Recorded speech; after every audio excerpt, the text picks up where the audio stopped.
In August 2022, my marriage of 15 years was facing serious problems.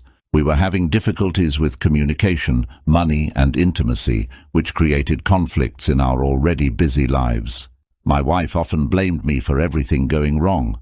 To address the issues, my wife suggested a trial separation.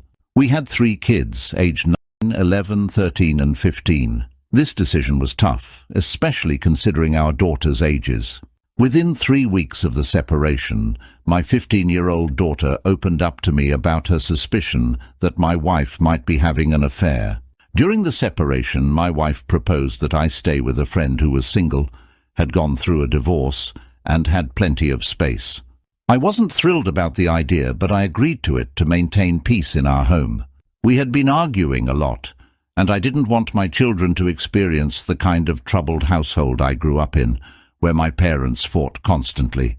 My 13 and 15-year-old daughters were also not happy about the separation. They didn't want us to split up, especially because I was their favorite parent. Despite their reluctance, I convinced them that the separation would be temporary, hoping it would help restore harmony in our family.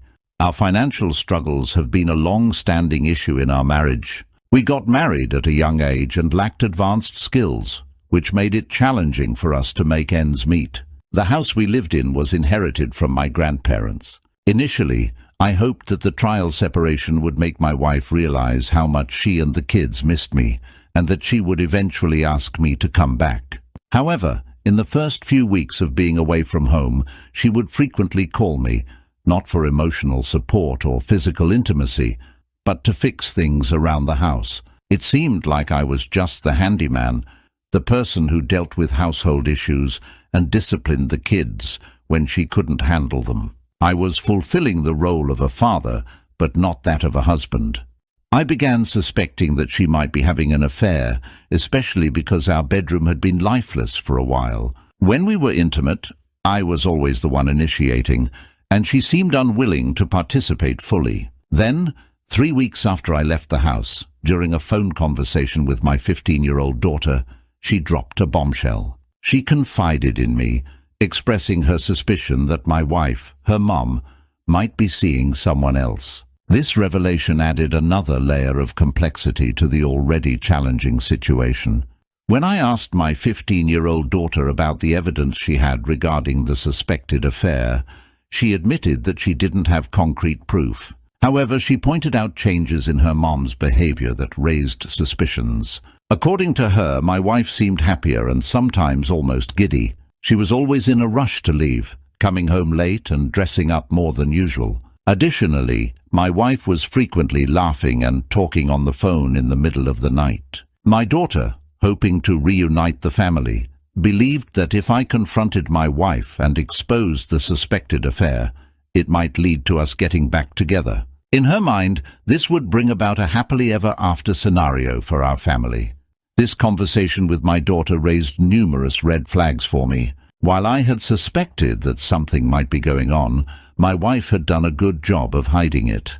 Now, with these changes becoming more evident, it seemed like the trial separation was just a cover, giving her more freedom to engage in questionable behavior.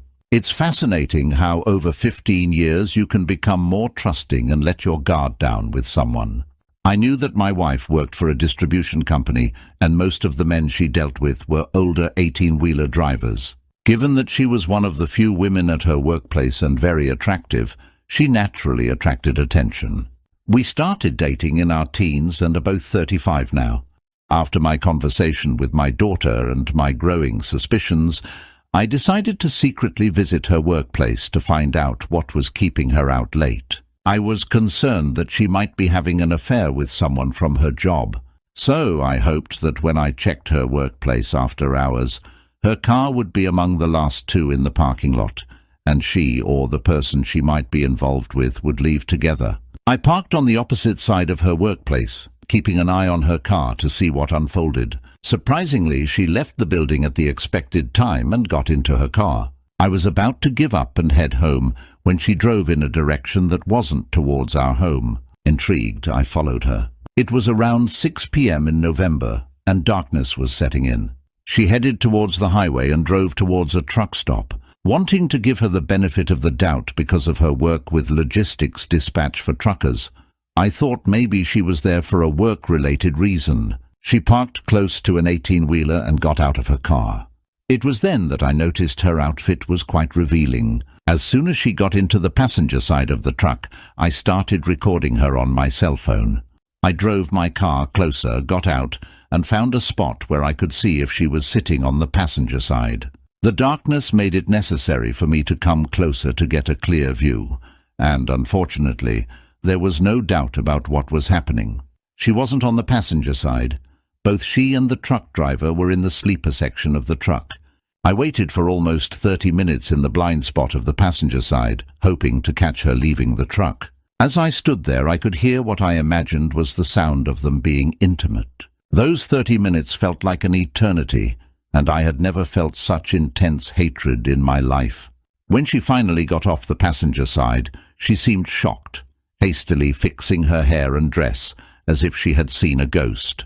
As she descended, she noticed me recording her with my phone's flash on. At first, she didn't know it was me because of the flash and the darkness. I remember her saying, "Hey, why are you recording me?" She found out it was me as soon as I said, "I am just making sure I capture you whoring on camera."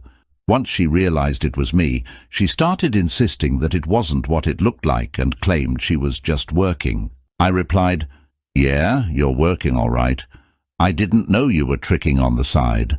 Despite her denials, she attempted to snatch my camera. I pushed her away and continued recording as I followed her to her car. The guy she was involved with must have thought he could intervene, so he emerged from his cab with a gun upon seeing the commotion. He pointed the gun at me and demanded that I stop recording or he would shoot. I stood my ground, asserting my right to record my wife cheating on me. My wife pleaded with him to lower the gun, and other truckers who knew him gathered, trying to convince him to put the gun down. A saner person might have stopped recording when a weapon was pointed at them, but at that moment I wasn't thinking straight. When the guy realized I wasn't intimidated by him, he lowered his weapon and went back to his truck. My wife drove away too, but before that, everyone seemed to be urging me to stop recording, saying things like, "It's public," and "Stop recording." However, I knew I had the right to record for my protection. After my wife left, I called the police and waited for them to arrive at the scene. When they got there, the truck driver thought it was a good idea to drive away, but the police stopped him. I showed them the recording, and he was arrested for pointing a gun at me.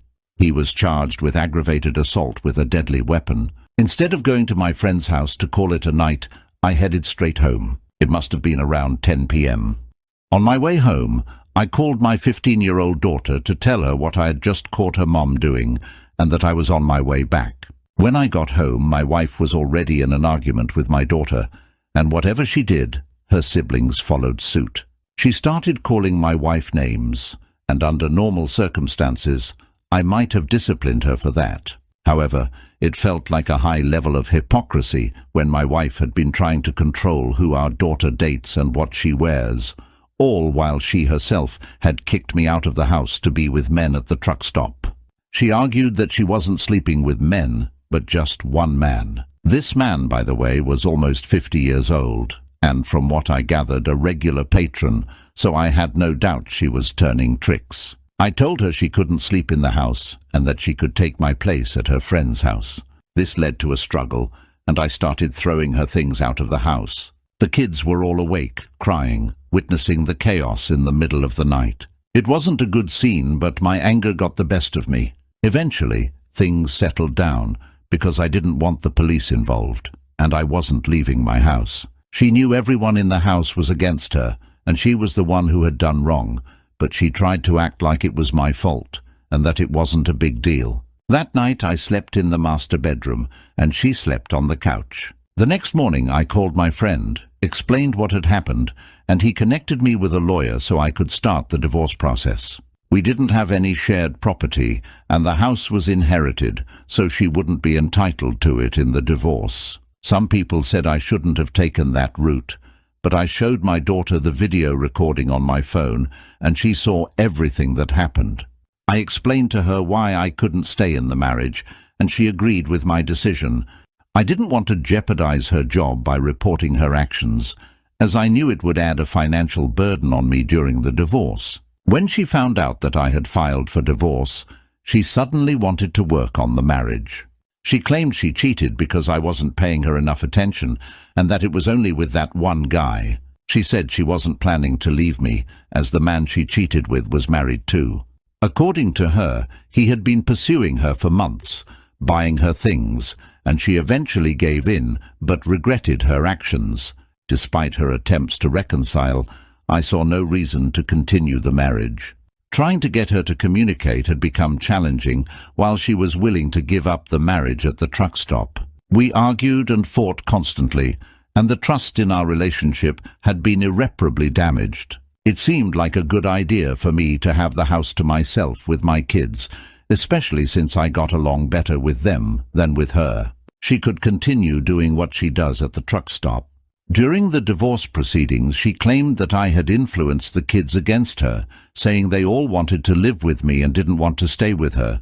With a house and appearing as the more stable parent, the kids strongly expressed their desire to live with me. Consequently, I was granted full custody, and she had to pay me child support. As for the truck driver, he faced serious consequences.